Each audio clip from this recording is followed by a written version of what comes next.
Barakatah Yahawah, Barakatah Yahushai, Ba'ashem Rakakodash, Barakatam. First and foremost, I want to give all praises, glory, and infinite honors to Yahawah, Ba'ashem Yahushai. Double honors to the apostles and elders of Great Millstone who rule and teach well. And peace and salutations to you Akim out there pushing this word in truth and sincerity to the four corners of the globe. May you brothers endure until the end. This is the brother Yahawah with another video.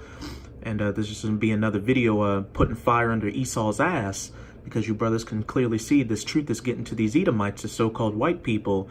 You've got these peon Edomites out here talking about how they're going GMS coon hunting, or putting up websites trying to come against GMS. But that's just on the micro level. You best believe that the elites at the top feel the exact same way, because they know that their rulership is coming to an end. That's why you see them pushing more and more to bring this new world order to its fulfillment.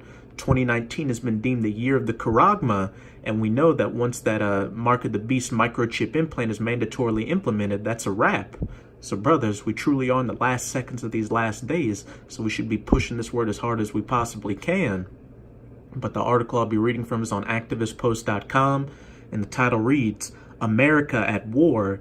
Infographic reveals how the U.S. military is operating in 40% of the world's nations.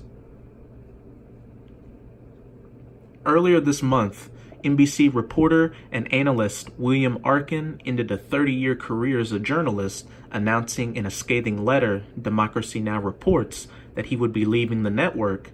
Arkin accuses the media of warmongering while ignoring the, quote, creeping fascism of homeland security. He does not equivocate or pretty much make his words ambiguous. In a follow-up interview with Amy Goodman, the generals and the national security leadership are also now, he says, the commentators and the analysts who populate the news media.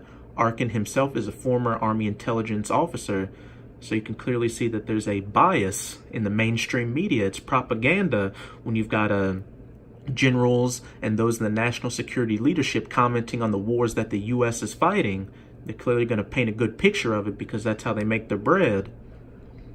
The problem isn't only NBC in his estimation, and it isn't only supposed journalists cheerleading for war. Most of the conflicts the country is currently engaged in are or underreported in major sources. His letter applies to all of the mainstream networks, applies to CNN and Fox as well. We've just become so shallow that we're not really able even to see the truth, which is that we're at war right now in 9 countries around the world where we're bombing, and we hardly report any of it in a day-to-day basis. This is a map of where the U.S. military is currently operating. I'm going to let you brothers soak this in real quick.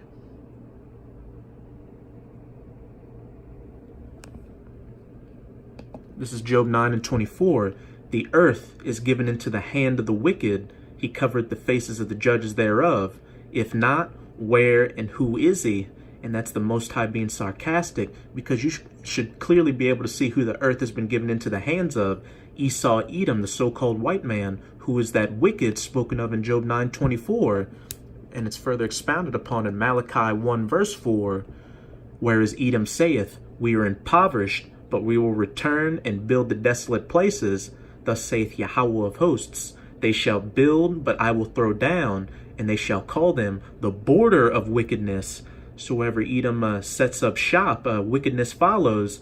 And since the earth has been given into the hands of the wicked, the earth is consumed in wickedness right now. And the people against whom Yahawah hath indignation forever. And it was all part of Esau's blessing to get the earth in his hands, as well as the blessing of the sword, or his militaries, to get the earth under his subjection. From the times of colonialization up until now, with the U.S. military going to these other countries, overthrowing their democratically elected governments, and setting up puppet governments, which will follow U.S. dictates, as well as allow the U.S. to plunder the resources of that country. This is Genesis 27. I'm going to read verse 38 to 40. And Esau said unto his father, Hast thou but one blessing, my father? Bless me, even me also, O my father. And Esau lifted up his voice and wept. And Isaac his father answered and said unto him, Behold, thy dwelling shall be the fatness of the earth. the earth has been given into the hands of the wicked. The Edomites, chiefly the elites, are in control of the choicest places on the planet right now. And you can go to any tropical paradise resort on the globe, and who you'll see mainly there? Those Edomites, are so-called white people having a good old time. And of the dew of heaven from above, speaking of their low orbit satellites, as well as having a strong air force. And by thy sword or thy military shalt thou live. And who has the strongest military out there? Esau, Edom, with these nuclear weapons, these ICBMs, these drones, these fighter jets, what have you. And that's just the military equipment we've seen. We haven't seen these advanced weapon systems yet that they're waiting to use during World War III. And shalt serve thy brother, and it shall come to pass when thou shalt have the dominion that thou shalt break his yoke from off thy neck. Let's go back to this map. As you can see, where the U.S. military is operating, where a lot of vital natural resources are. A lot of these think tanks out there say that whoever controls Africa in this current century is going to control the future. That's why you see the U.S. there, and also other nations are starting to come into Africa like China. But it's all futile, because in the end, the next rulers of the planet are going to be the Israelites, which are you so-called Negroes, Latinos, and Native Americans, and also you confusion of face Israelites that may come looking as these other nations. But that definitely looks like the earth given into the hands of the wicked. And as you can see, it's also all around that Middle East region, which is all a part of prophecy. Because first and foremost, the reason these Edomites are there is to bring about the fulfillment of the prophecy dealing with the Battle of the Valley of Jehoshaphat, which is in that Middle East region.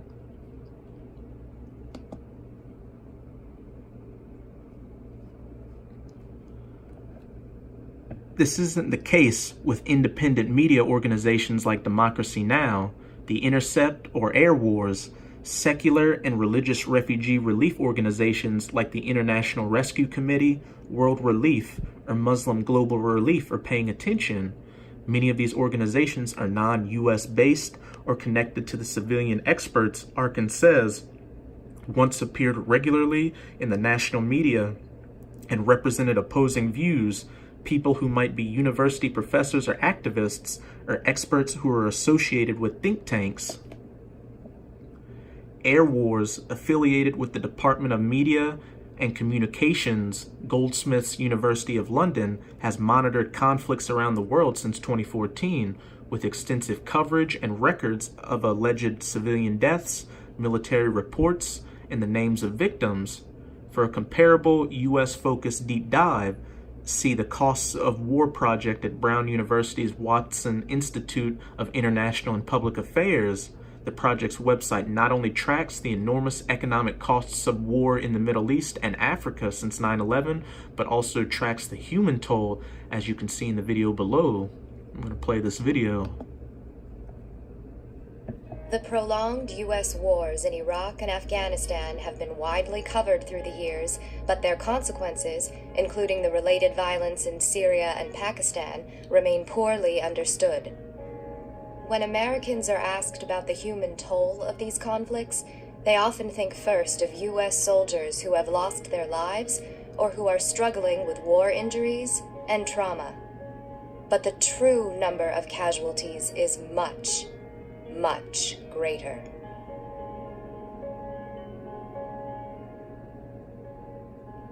By 2016, nearly 6,900 U.S. soldiers had lost their lives in the war zones. Roughly half of these deaths were caused by hostile fire and improvised explosive devices, along with vehicle crashes, electrocutions, and heat stroke deaths. In addition to U.S. soldiers, many U.S. contractors have died in action as well. The contracting companies, however, have failed to report many of these deaths. A conservative estimate is that at least 7,000 of these workers have been killed in both wars. In addition, for every U.S. soldier killed, 6 Afghan, Pakistani, and Iraqi security personnel have died as well. In other words, More than 50,000 Allied Afghan, Pakistani, and Iraqi soldiers and police have died in combat. The figures available for opposition fighters are controversial because Allied forces have often been motivated to count killed civilians as militants. One estimate, however, puts the total number of fighters killed in Afghanistan, Pakistan, and Iraq at 110,000. And what does that sound like? That protection the Most High gave Cain, which Cain was Esau before he reincarnated as Esau, because it was stated that anybody that harmed Cain would be harmed sevenfold. The largest number in the death toll, however, is not soldiers, but civilians. Living in these war zones, civilians have been killed in their homes, in markets, and on roadways. They have been killed by U.S. warplanes and soldiers, by the U.S. allies, and by insurgents and sectarians in the civil wars spawned by the invasions. The total of violent civilian deaths in the Afghanistan, Pakistan, and Iraq wars are conservatively counted at 217,000. And that's not counting the other countries where the U.S. military is operating. Single one of these deaths devastates a family and debilitates a community. This total of over 390,000 dead soldiers and civilians, however, includes only those who have been counted as direct deaths or deaths by bomb or bullet. An additional large number of people have died in these wars by indirect means, as they have in all the wars of human history. They have died due to hunger, disease, or injury that resulted from the war's disruptions and environmental harm. It is difficult to estimate just how many people have died indirectly in these wars, but researchers suggest that in recent conflicts, for every one direct death, there are at least 4 other indirect deaths. A conservative estimate is that these wars may have resulted in the indirect deaths of an additional 870,000 civilians. Unfortunately, these numbers are still estimates, with no party to the conflict taking responsibility for a full accounting of the direct or indirect death toll. Now I'm going to go to Isaiah chapter 14. I'm going to read verse 4 through 8.